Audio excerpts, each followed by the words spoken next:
अस्सलाम वालेकुम students, welcome to शिफास academy. तो आज हम स्टार्ट कर रहे हैं चैप्टर नंबर 5 सेल साइकिल। ठीक है, तो ये भी मोस्ट इम्पॉर्टेंट चैप्टर है और इसमें से एक लॉन्ग क्वेश्चन लाजमी आता है और आई गेस वन शॉर्ट भी आता है और एमसीक्यूज भी आते हैं। तो स्टार्ट करते हैं सेल साइकिल को। तो सेल साइकिल में है क्या, हमारे पास सबसे पहले है क्रोमोसोम्स की डेफिनेशन पूछी जाती है। ठीक है, मैं आप लोगों को बुक से भी पढ़ा सकती हूँ, लेकिन मैं आप लोगों को चाहती हूँ ताकि आप लोग सिर्फ समझें ना, आपके पास नोट्स भी मौजूद हो ताकि आप लोग उसको प्रिपेयर करें अपने बोर्ड एग्जाम्स के लिए और अच्छे नंबर हासिल करें। ठीक है, इसीलिए मैं बुक से नहीं पढ़ाती हूँ, जबकि ये बुक के ही क्या होते हैं, बुक के ही नोट्स होते हैं, लेकिन मैं उनको ईजी करके बनाती हूँ। तो स्टार्ट करते हैं क्रोमोसोम्स। ठीक है, क्रोमोसोम्स क्या होते हैं? क्रोमोसोम्स जो हैं, chromosome are thread like structures. Chromosome जो होता है वो होता है दागे नुमा स्ट्रक्चर। ठीक है, तो ये दागे नुमा स्ट्रक्चर होते हैं, appear at the time of cell division. ये सिर्फ उसी वक्त सेल के अंदर ये दागे नुमा जो स्ट्रक्चर होते हैं उसी वक्त जाहिर होते हैं जब सेल क्या हो रहा होता है, डिवाइड हो रहा होता है, मतलब अपने अंदर से नए सेल प्रोड्यूस कर रहा होता है, उस वक्त ये क्रोमोसोम जो है दिखना नजर आता है। ठीक है, फाउंड इन स्पेसिफिक नंबर, और ये हर इंसान या हर स्पीशी, मतलब डॉग्स को अगर हम ले लें या फिर कैट्स को ले लें या ह्यूमंस को ले लें, इन सब के अंदर अल्लाह ताला ने एक स्पेसिफिक नंबर ऑफ क्रोमोसोम्स रखे हैं और वो हर किसी में डिफरेंट नहीं होते, वो हर स्पीशी में जो है उसके हिसाब से सेम होते हैं। Made up of chromatin material in eukaryotic cell. Eukaryotic cell क्या होता है? यूकैरियोटिक सेल वो सेल होता है जिसके पास न्यूक्लियस भी होता है और उसके सारे ऑर्गेनेलीज भी होते हैं, और उन ऑर्गेनेलीज और उन न्यूक्लियस के ऊपर एक झिल्ली, जिसको हम सेल की लेयर कहते हैं या प्लाज्मा या सेल मेम्ब्रेन कहते हैं, वो भी मौजूद होती है। ठीक है, तो यूकैरियोटिक सेल में जो क्रोमोसोम जो है वो बना हुआ होता है क्रोमेटिन मटीरियल से।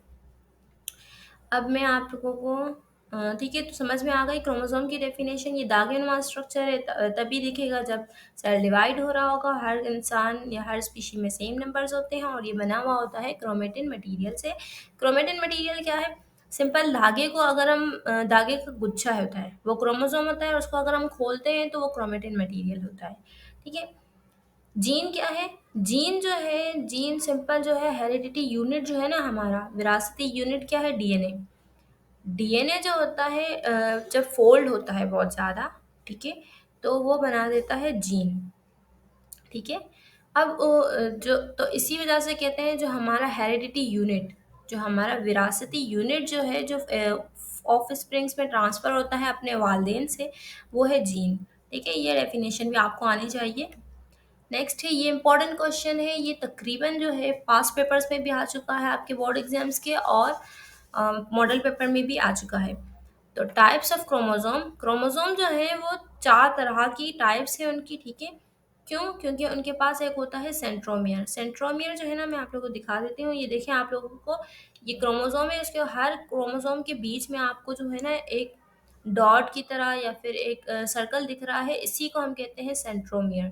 ठीक है, तो सेंट्रोमियर की पोजीशन की वजह से जो है ना, सेंट्रोमियर अलग अलग पोजीशन पर होता है, इस वजह से क्रोमोसोम जो है उसकी 4 शक्लें बन गई हैं। ठीक है, तो इसकी डेफिनेशन क्या है? The chromosome are of different types, chromosome different तरह के होते हैं, depending upon the position of centromere. लेकिन ये किस पर डिपेंड करते हैं कि सेंट्रोमियर जो वो बीच में जो सर्कल है की तरह है, वो कहाँ मौजूद है, उस पर डिपेंड करते हैं।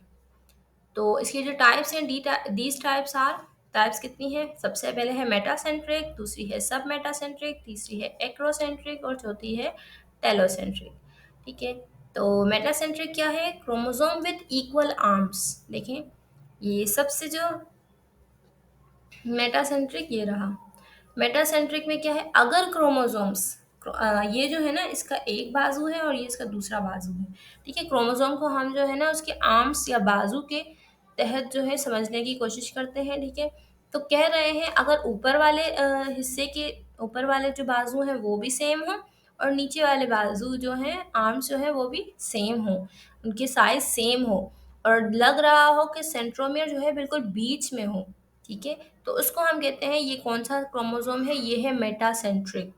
ठीक है, अगर रिपीट कर रही हूँ, अगर दोनों आर्म्स जो हैं, अपर ऊपर वाले और नीचे वाले जो हैं वो सेम हो, तो उसको हम कहते हैं मेटासेंट्रिक। दूसरी क्या है, दूसरी टाइप है सब मेटासेंट्रिक, इसको आप लाजमी समझ लें, ठीक है। अच्छे से इसका, मैं तो कहती अच्छे से जो है इसका आप लोग याद भी कीजिएगा, ये इंपॉर्टेंट क्वेश्चन में दोबारा मैं बता रही हूँ, ठीक है। तो सब मेटासेंट्रिक क्या है, सब मेटासेंट्रिक क्या है, डेफिनेशन है chromosome with unequal arms. Simple है। मेटासेंट्रिक क्या है, अगर बाजू या आर्म्स जो है उसके ऊपर वाले दो और नीचे वाले दो अगर सेम हो तो मेटासेंट्रिक, और अगर सेम ना हो, देखो ऊपर अब दूसरी पिक्चर में देखें, लेफ्ट, मेरी राइट साइड की जो है, आप लोगों की राइट साइड की जो सेकंड पिक्चर है, ठीक है, जिसमें सब मेटासेंट्रिक लिखा भी हुआ है, उसमें देखें आप ऊपर जो है इसके क्रोमोसोम के बाजू और नीचे वाले बाजू में क्या है फर्क है, नीचे वाले लंबे हैं, ऊपर वाले छोटे हैं। तो ये क्या है, ये है सब मेटासेंट्रिक, ठीक है। अगर आर्म्स जो है उसके बाजू अनइक्वल हो तो उसको हम कहते हैं सब मेटासेंट्रिक। तीसरा क्या है, एक्रो, और जिसको हम सब टेलोसेंट्रिक कहते हैं, ठीक है। ये होता है रॉड लाइक, मतलब रोड लाइक इसकी शेप होती है विथ वन आर्म और very small and other very long. इसमें क्या होगा, इसके एक ये बात है कि ये तीसरा जो है एक्रोसेंट्रिक, इसमें क्या होगा, ये रोड शेप होता है, ठीक है। और इसमें जो है ना क्लियरली दिख रहा होता है कि एक जो आर्म है, ऊपर वाले जो आर्म्स होते हैं वो छोटे हैं और नीचे वाले आर्म्स जो हैं वो बड़े हैं, ठीक है। तो इसको हम कहते हैं एक्रोसेंट्रिक। ये डायग्राम्स भी आप लोगों को पेपर में बनानी है, आपको अच्छे नंबर मिलेंगे, ठीक है। टेलोसेंट्रिक लास्ट क्या है, location of the chromosome at the end of the chromosome. इसमें कह रहे हैं कि जो टेलोसेंट्रिक वो क्रोमोसोम है जिसमें सेंट्रोमियर, मतलब उसके ऊपर वाले तो कोई बाजू होंगे ही नहीं, नीचे वाले ही सिर्फ बाजू होंगे। और ऐसा लग रहा होगा कि जो सेंट्रोमियर, वो जो ये गोल सर्कल है जिसको हम सेंट्रोमियर कह रहे हैं, वो ऐसा लग रहा होगा कि बिल्कुल टॉप पर है, ठीक है। तो उस पोजीशन को हम कहते हैं टेलोसेंट्रिक क्रोमोसोम, ठीक है। आई होप आप लोगों को समझ में आ रहा होगा। नेक्स्ट करते हैं सेल साइकिल। सेल साइकिल की अक्सर डेफिनेशन पूछी जाती है और पूछा जाता है इसका फ्लो चार्ट। ये जो मैंने फ्लो चार्ट लगाया है ये बिल्कुल सिंपल वाला मैंने लगाया है, थोड़ा बुक में जो है आपकी थोड़ा कॉम्प्लिकेटेड है, ठीक है। ये फ्लो चार्ट आपको याद होना चाहिए क्योंकि अक्सर सेल साइकिल की डेफिनेशन शॉर्ट में पूछी जाती है और उसके साथ पूछा जाता है फ्लो चार्ट भी बता दें।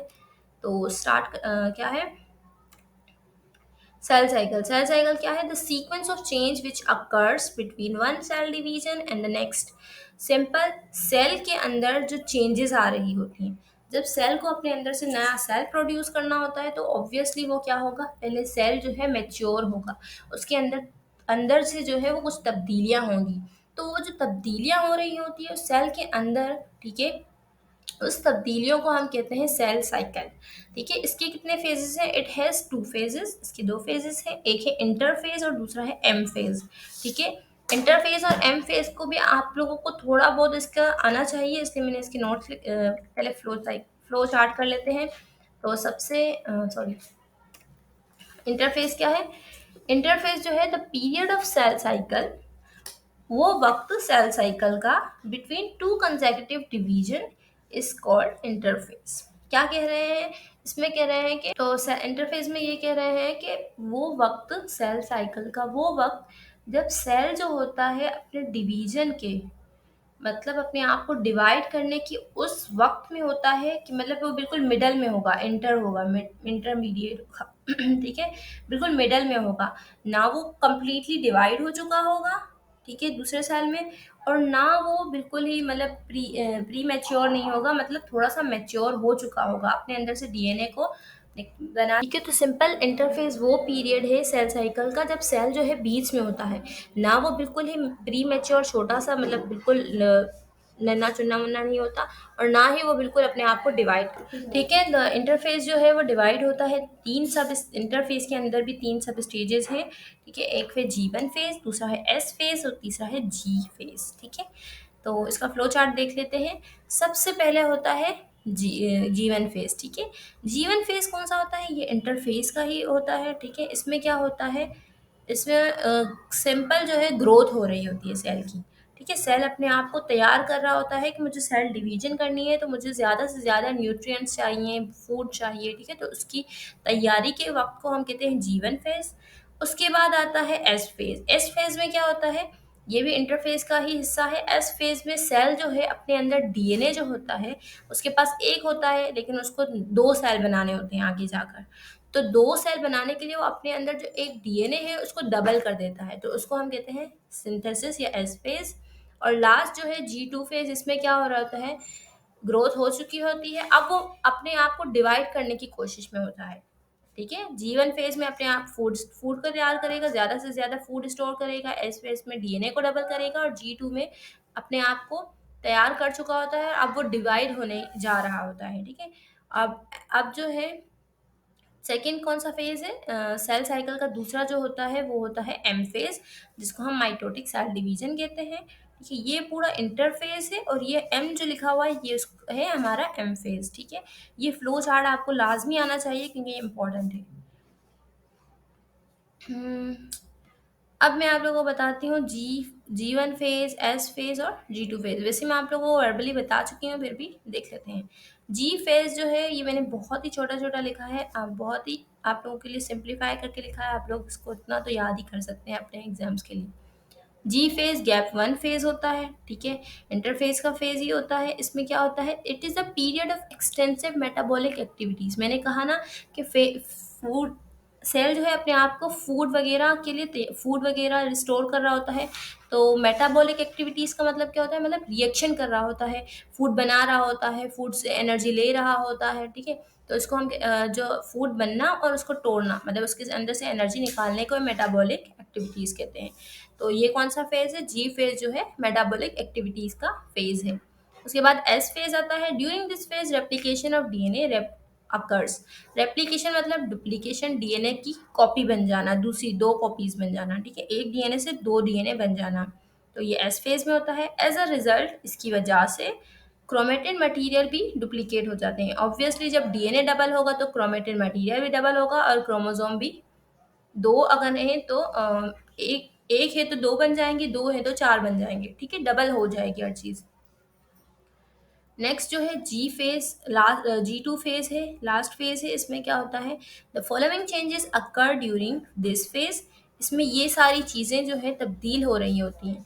मतलब सेल जो है अपने आप, उसके पास एनर्जी भी है, सही है, उसने एनर्जी भी सारी स्टोर कर ली, उसने अपने आप के अंदर से जो डीएनए है उसको भी डबल कर दिया। अब वो तैयार है क्या करने के लिए, अपने आप को डिवाइड करने के लिए।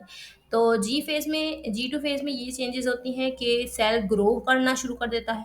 ठीक है, सेल के ऑर्गेनलीज अब डुप्लीकेट होना शुरू हो जाते हैं। उसके अंदर सेल के अंदर क्या है, ऑर्गेनलीज भी हैं, न्यूक्लियस वगैरह है, वो भी क्या हो जाते हैं, डबल होना शुरू कर देते हैं।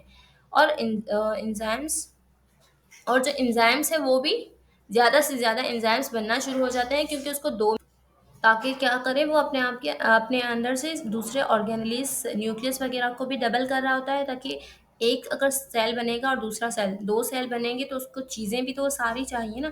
फॉर एग्जाम्पल सपोज करें एक घर है। ठीक है, उसमें क्या है, ठीक है, सपोज करें हमें एक जो है एक घर है। ठीक है, उसको डिवाइड करना है, उसके अंदर घर में क्या है, घर में सारे फर्नीचर भी मौजूद है, बाहर गार्डन भी है, हर चीज़ डिवाइड होगी। ठीक है, तो इसी तरह से सेल भी अपने अंदर जो जो चीज़ें होती हैं उसके पास वो सब डिवाइड कर देता है, डबल कर देता है, ताकि हर दोनों सेल को इक्वली हर चीज़ मिले। ठीक है, तो न्यूक्लियस अगर एक है तो वो भी दो हो जाते हैं, माइटोकॉन्ड्रिया दो हो जाते हैं। ठीक है, एंडोप्लाज्मिक रेटिकुलम, ये सारे क्या है, चैप्टर 4 में हम पढ़ चुके हैं। ठीक है, ये सब जो है वो डबल हो जाते हैं, तो इसी को हम कहते हैं G2 फेज। और अब जो है कंप्लीट जो है तैयारी हो चुकी है सेल की डिवीजन की। उसके बाद आता है एम फेज। ठीक है, तो आप लोगों को इतनी इन्फॉर्मेशन होनी चाहिए कि सिंपल क्रोमोसोम्स क्या है, ठीक है, जीन क्या है, ये इंपॉर्टेंट है कि क्रोमोसोम्स जो है उसकी टाइप्स क्या है, ये आपको डायग्राम आनी चाहिए, सेल साइकिल की डेफिनेशन भी आनी चाहिए और इसका एक ये वाला फ्लो चार्ट आना चाहिए, इंटरफेस की डेफिनेशंस, इसकी जो है ये फेजेस जो है मैंने बिल्कुल कम डिफाइन किए हैं, ये भी आप लोगों को आने चाहिए क्योंकि बुक में बहुत ही ज़्यादा लिखा हुआ है। ठीक है, तो इतना तो आप लोगों को आना चाहिए अपने बोर्ड एग्जाम्स की प्रिपरेशन के लिए। ये चैप्टर इंपॉर्टेंट मैं दोबारा बता रही हूँ, तो आप लोग उसकी अच्छे से तैयारी कर लें। अगर कोई क्यूरी हो तो आप लोग मुझसे कमेंट बॉक्स में पूछ सकें, और अगर आपने मेरे चैनल को सब्सक्राइब नहीं किया तो लाजमी सब्सक्राइब करें और लाइक एंड शेयर कर दें। Thanks for watching.